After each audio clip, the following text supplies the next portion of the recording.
Positive answer. దానికి తోడు గౌతము ఓ తాత క్యారెక్టర్ అంటే ఓకే, ఇట్స్ ఓకే అని ఆ చిన్న పాజ్ ఉంటుంది చూడు, మూలుగు ఉంటుంది ఒకటి అంటాం.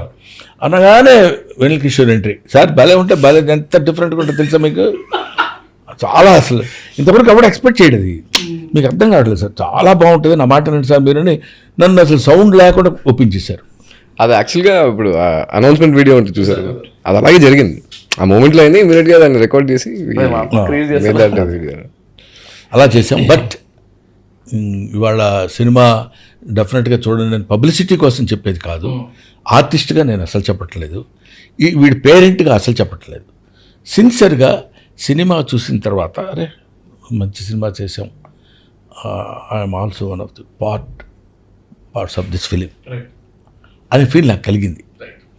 మంచి సినిమా చేసామే అని ఆడుతూ పాడుతూ ఏదో సరదాగా చేసుకుని ఆడి మీద జోకులు వీడియో మామూలుగా, లేకపోతే సీరియస్గా ఏదో కథను అన్నట్టు జీవితాన్ని కామెడీగా తీసుకుంటే ఇంత దారుణంగా ఉంది, సీరియస్గా తీసుకుంటే ఇంకా అసలు ఎలా ఉంటుందో అన్నట్టు కామెడీగా వెళ్ళి చేసుకుంటేనే ఒక అద్భుతమైన అవుట్పుట్ వచ్చింది.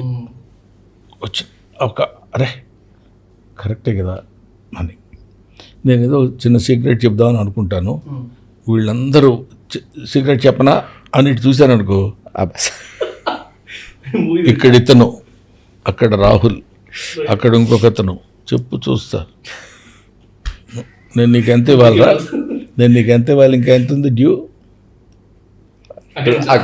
అదే లుక్కే, డైలాగ్ ఉండదు, చెప్పు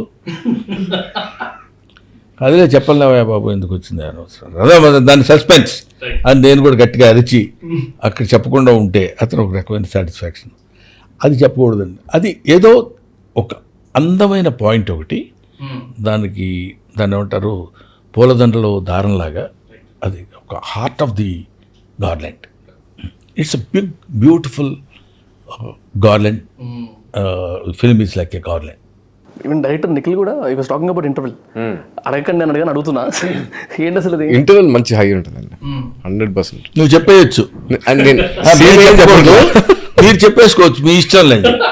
హీరోలు ప్రొడ్యూసర్లు అంటే ఇంటర్వెల్లో చాలా పెద్ద హై ఉంటుందండి. నేను చెప్తున్నాను ఇప్పుడు, నేను అది చెప్తానంటే నేను చెప్పనట్లేదు, సీరియస్ లుక్ చెప్పు.